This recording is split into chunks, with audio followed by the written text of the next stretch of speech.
Aliens in the Mind.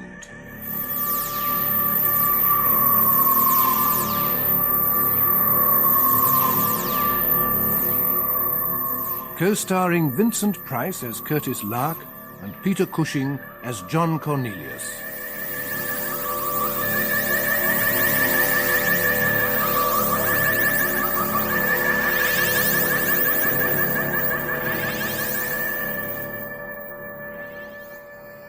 Lark and Cornelius have established the existence of another colony of mutants, this time in the heart of London.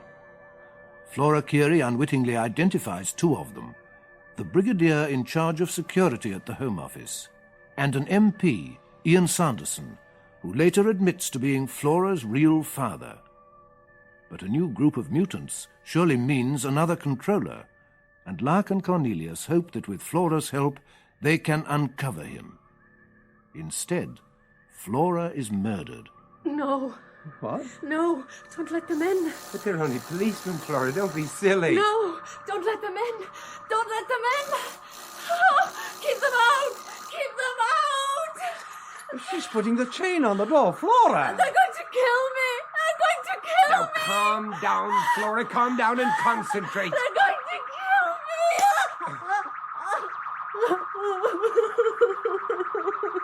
Now listen to me, Flora. They can't kill you if you want them to go away.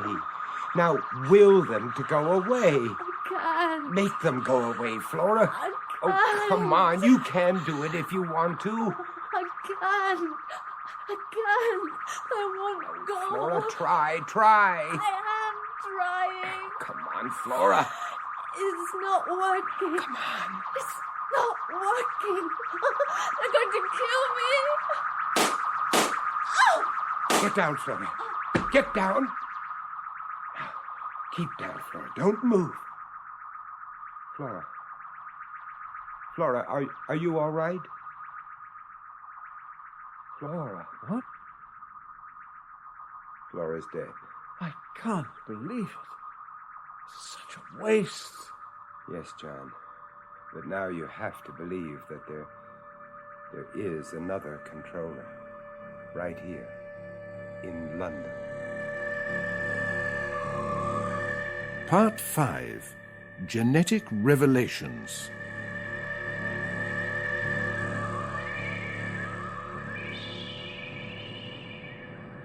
Forasmuch as it has pleased Almighty God in his great mercy to take unto himself the soul of our sister Flora, here departed, we therefore commit her body to the ground, earth to earth, ashes to ashes, dust to dust, in the sure and certain hope of the resurrection to eternal life, through our Lord Jesus Christ.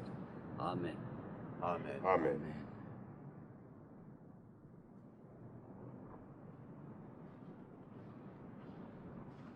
Poor Flora. I feel sorry for Sanderson. To discover his daughter one week and bury her the next. If she really was his daughter. John, Curtis. He's coming over.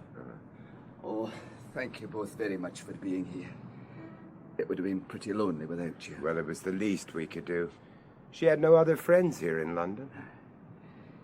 Not much of a send-off, was it? Just the three of us. It would have been different on Luig. Yes. She really belonged to that island. Poor Flora. She didn't even know why she died, did she? Or did she? Well, Well, damn it, I've a right to know. And you both know more than you've ever let on. Ian, why don't you come back to my place and have a drink with us? Aye, all right. I will. Refill? Aye, thank you. Curtis? No, thanks. I'm fine for the moment. So it looks as if Flora's murder was not the first. What you're saying is that her mother was murdered too? Yes. I'm afraid so. And you're convinced that the shock of that event was sufficient to unhinge the poor girl? Yes. And but for that, she would have become aware of her own power over these so-called mutants on Luig. Yes, that's right. But we know now it's not limited to Luig. Quite a number of them are established here in London. With a controller behind them. An unknown controller, what's more. It seems incredible to me. Are you sure? Really sure of your facts? Positively. Do you know the names of these mutants? Well, Ian, we're looking at one right now. You. Me? You mean I? we're sorry. Truly sorry. Ach, you're crazy. Out of your minds, both of you. Can you explain why else you would walk into a psychiatrist's consulting room and just lead Flora away? Me? Yes, you knocked him unconscious with your walking cane and you manhandled his assistant. And then you just left Flora in the street as if she were a total stranger. It's not true. It's just not possible. I'm afraid it is, Ian. That same psychiatrist was here with us in this very apartment when you did the whole thing over again. We saw you. I've no recollection of doing any of those things. Absolutely none. That's par for the course. They were actions motivated not by your own thought processes, but by Flora's. That's why you don't remember them. You see, you simply obey them blindly. But why was I the only one? Why didn't any of the other mutants respond to her signals? Well, you were probably the only one within range. We think a mile is the limit this power can carry. At least that's been our experience. I wouldn't mind another scotch now, John. May I? Oh, please, help yourself. Oh, thank you. I feel dirty somehow. It's as though my mind had been raped. It's not a nice feeling, not being able to call your mind your own. We had to tell you. Oh, aye, I realise that, but...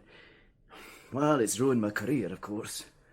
Wiped out everything I'd ever hoped to achieve. Oh, no, that may not necessarily be true, Ian. You see, you are the first mutant to know that he's a mutant. I'm sorry to use that word, but... There's no other way to put it, is there? No.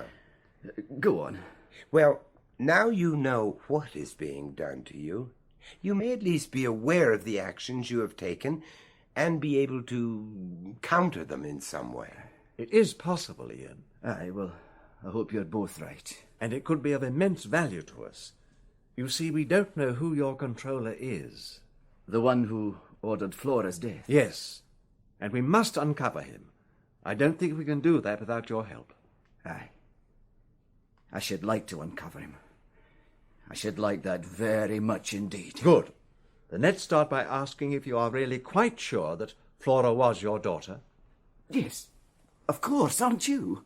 Are you positive Flora didn't put the idea into your head, quite literally? Oh, the thought never crossed my mind.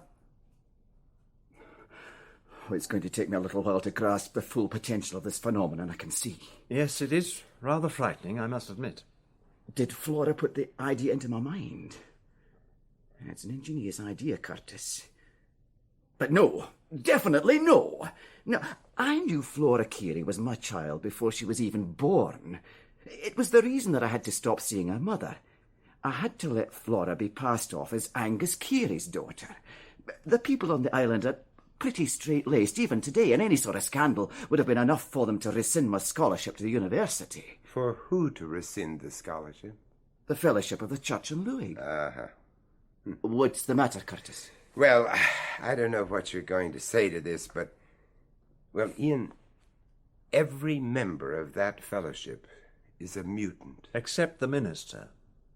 Donald Sculler. And for some reason we haven't yet fathomed, he was in cahoots with Molly Kyle, Lewig's controller. Molly Kyle, the controller?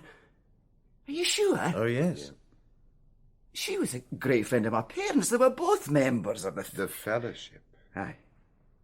It's snowballing even as we talk about it. Tell us about that scholarship of yours, Ian. Well, it's straightforward enough. It's a simple trust set up to pay for the further education of the brighter children on the island. Normally, they're sent away to school in the mainland and then on through university, all expenses paid. Were there many such scholarships? 3 or 4 a year on average. Boys and girls? Aye, Can you remember any of their names? of course. Do you know who their parents were? Don't you mean, can I remember if their parents were members of the fellowship? Yes, that's exactly what he means, in a roundabout way. Aye, well, I can easily check that up and let you know. Oh, that's excellent. Excuse me, I just better see who that is. You know, Ian, I can't help asking myself if all those brighter children who receive scholarships were like you. You mean mutants? Yes. And are they all holding down important jobs like you? Curtis, are you saying that there is a conspiracy to take over the country? I don't know. I just don't know. It's odd. What is, John? There are 2 of Gulliver's men at the door. Huh? They want us to accompany them to the Home Office. But who says they're Gulliver's men? Can you be sure? I mean, have you had them checked? Well, their papers are all in order. But they want you to bring your passport with you. My passport? What the hell for? But apparently there have been formal complaints laid against us. What? By who? By a certain member of Parliament. By you, Ian.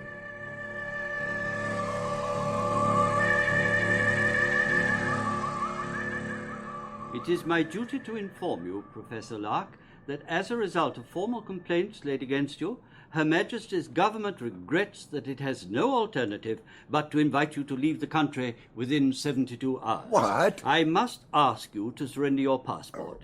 It will, of course, be returned to you at your point of departure when you finally leave the country. I must protest, sir. I protest in the strongest possible terms. You are in no position to protest, Mr. Cornelius.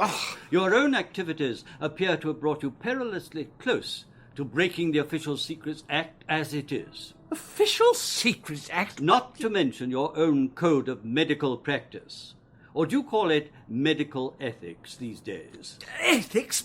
What on earth are you talking about, man? In your particular case, Mr. Cornelius, I would have thought it unethical in the extreme for a brain surgeon to publicize the name of a patient in the national press, especially when that patient is a senior government official holding a politically sensitive appointment.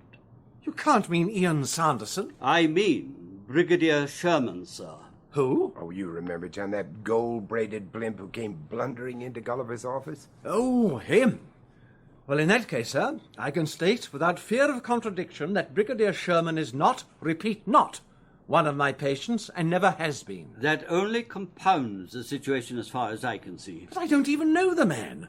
Only laid eyes on him once in my life. Oh, forget it, John, forget it. They've got the drop on us. Your passport, Professor Lark, if you please. All right, there, take it. Thank you. Here's your receipt. This is preposterous. I warn you, sir. I intend to take this matter to the highest possible authority. I assure you, Mr. Cornelius, this matter has already been to the highest possible authority. We've been well and truly set up, John.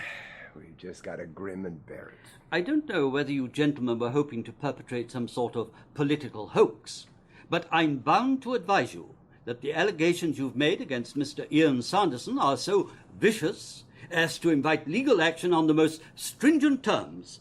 Were they not so outrageous, so impossible as to read like something, like... Science fiction. Precisely.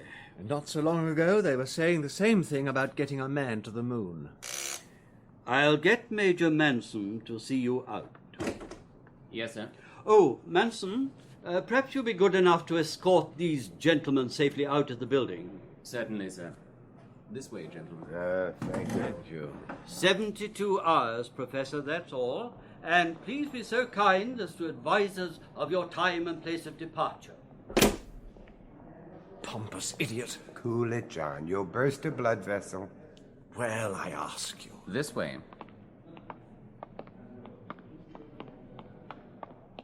Colonel Gulliver would like a few words with you. Good. I've got a few choice words I'd like to say to him. Coffee? Strong and black. There you are. Thank you. Cornelius? Same for me, if you please. Sugar? Please. Yes, I'm sorry about all that. So you damn well should be. Thanks. Oh, what else can I do? Once Ian Sanderson's complaint came in, the fat was in the fire. I find it a little surprising, to say the least. This morning I felt sure he was on our side. I think he may well be. He phoned as soon as you'd been picked up. I don't know where he got my name from. From us. He almost certainly heard John say it was your men at the door. Anyway, he told me he hadn't laid a complaint against either of you. He suggested the whole thing was either a mistake or at least a misunderstanding. Well, we still can't afford to take Ian for granted, John. He may want to be on our side, but he's still a mutant.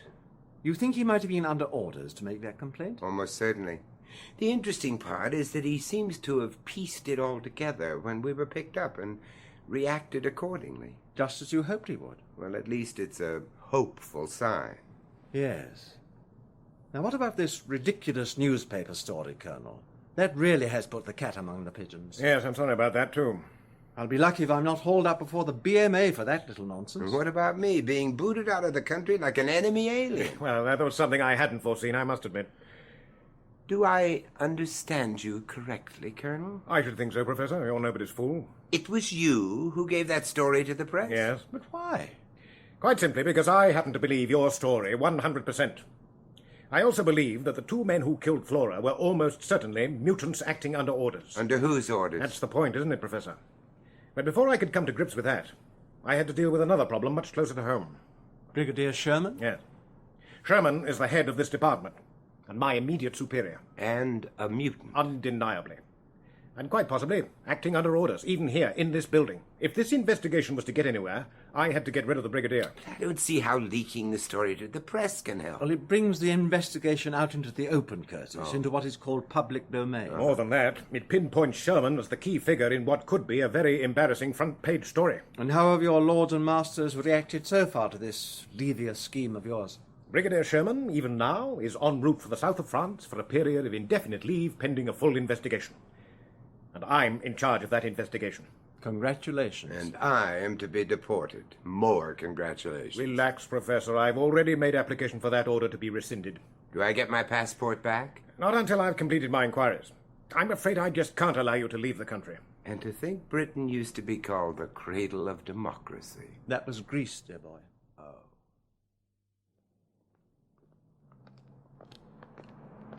Glad to get out of that place.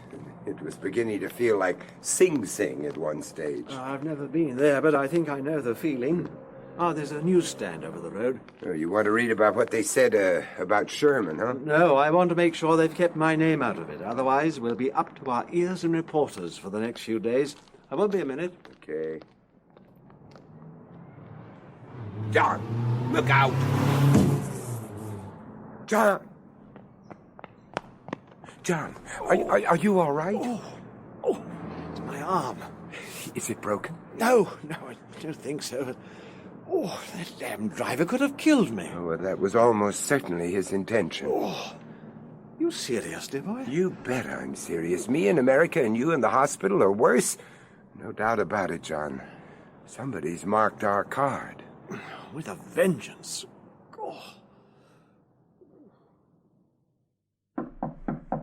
Come in. Morning, John. Good morning, Curtis. How's the arm? Oh, it's as well as can be expected, if I might coin a phrase. Well, maybe this will cheer you up, huh? Oh. Look, there. 4-minute egg, I remembered. Well, coffee, orange juice, toast, and marmalade, a lot. Just like Mother used to make. Shall I feed you? Oh, no, thanks. I think I can cope, yeah. What have you got there? Oh, this? Mm-hmm. It's from Saunderson. He must have pushed it through the letterbox first thing this morning. It's a list of all those he can remember as having been educated by the Trust. It's an interesting little collection of names. Plus details of parentage, of course. All very comprehensive. Here, see for yourself. Colonel Gulliver should read this. He may be able to track these people down. Yes, and find out what they're doing now. I was checking Hugh's observations against these facts that Saunderson has given us. And what did you find? Nothing. It's as though I had a key in my hand and couldn't find a lock to fit it. I wonder if I've got the answer. What's that? I couldn't sleep much last night. This wretched arm kept me awake. And the strange thing was, I couldn't get Flora's mother out of my mind. Flora's mother? But why, huh? Well, according to Flora, her mother was murdered by Molly Kyle because she had begotten Flora in sin, as she put it. Yeah, with the young Ian Sanderson. Yes. Well, now, why would Molly Kyle suddenly punish a mutant for something they'd done 13 or 14 years before? Perhaps she'd only just found out. But how? And who could have told her? Only Ian Sanderson and Flora's mother knew the secret. He had left the island, and she would never have risked breaking up her marriage. Not after 13 years, certainly. Then the answer must have been Flora herself. Exactly. And when Flora suddenly started developing into a controller... It must have given our Molly one hell of a shock. To put it mildly. And what's more, Molly would have known instantly how it had happened. Yeah. What do you know about Flora's assumed father, Angus Keary? Well, he wasn't a mutant, but his father was. Ah. Oh, where does Sanderson say that? He doesn't. Huh? I marked all the passages in Hugh's notebook that refer to Flora. Here, look, see? Good. Then what about Flora's mother? Well, just a minute. Let's see. No, both her parents were mutants. And so were Sanderson's. He told us that himself. All right, so we have a working hypothesis. A controller is born out of the union of two mutants, and the parents of both of them must be mutants too. Oh, we may have to go back even further than that, John. We can't be sure. I know, but it's enough to be getting on with, surely. Okay. There are half a dozen names on this list who have two mutant parents. And a lot of their grandparents will be dead by now, so we can't check them out. Exactly. So any one of these could be a controller. John, supposing none of them were controllers. Oh, come on, Curtis. There must be two whole generations here. There has to be at least one controller. If not, where else do we find him? That's the big question, John. And the answer gives me a feeling like hairy-legged spiders crawling over my scalp. Yes, in this country we call that dandruff. You know, for a so-called upright Englishman, you spend an awful lot of your time burbling on your backside. Well, I have a poorly arm, and I had to enjoy this delicious breakfast which you prepared for me with such loving care. Well, you finished it now, so Yes. You've absolutely no excuse for staying in bed any longer. Come on now, get up. All right. And let's go over to Sanderson's place. It's important, John. Come on. Can I offer you something? Tea? Coffee? Not for me, thank you. I've had breakfast in bed. Well, what is it that brings you here in such a hurry? We want some information from you. About this educational trust. Oh, aye. Yeah, where was it administered? On Luig, of course, Curtis, by the fellowship. No. That's where the beneficiaries are, where the scholarships are awarded. We want to know where the money is. It can't just be suspended in space. I mean, someone has to be responsible for it, for its investment, for collecting and distributing the interest. If we could find out who does that... We'll be getting much closer to the truth. Aye, well, it's administered here in London by a small merchant bank. I should know because I'm a member of its board of directors. You are? Well, what are we waiting for? Well, if it'll help, I'll make an appointment for you to meet the bank's chairman. Well, fine. Well, on our way, we might as well drop in at the Home Office and leave that list of names with Colonel Gulliver. Oh, by the by, Yeah? if you'd care to come and look out of the window. Look, down there. See that man in a dark jacket and pinstripe trousers? And what about him? Well, he's been there for 2.5 hours. I just thought it rather strange. Ah, it might be one of Gulliver's men. On the other hand, it might not. Anyway, if he follows us to the bank, I think we'd be justified in asking him for his account number.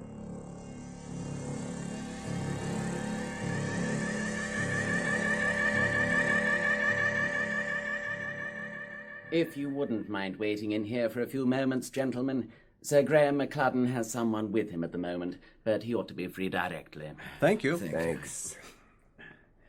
Oh, I hate having this floor-to-ceiling glass all round.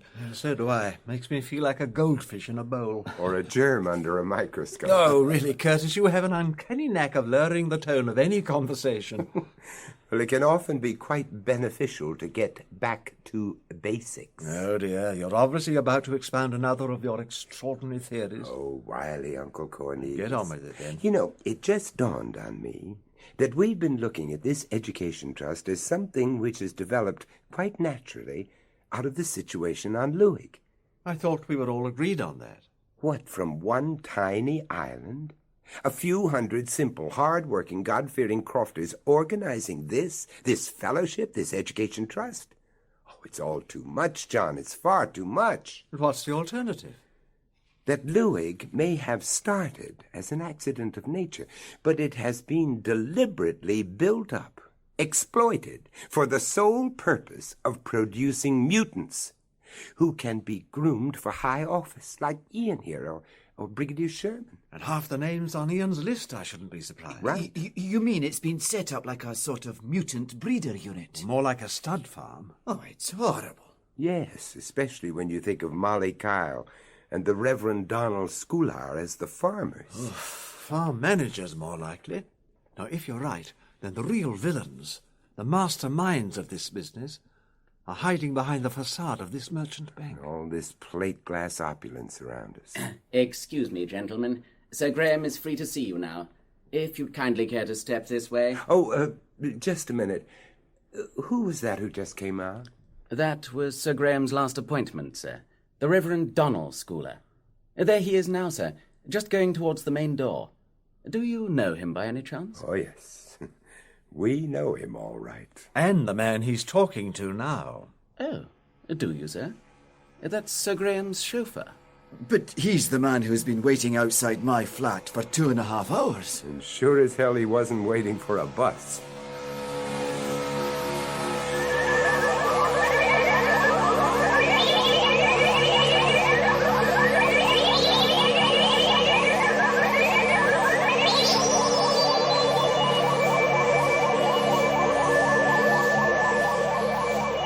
That was part 5 of Aliens in the Mind, co-starring Vincent Price as Curtis Lark and Peter Cushing as John Cornelius, with Fraser Carr as Ian Sanderson, William Edel, Gulliver, James Thomason, Home Office official, and Andrew Sear as Manson.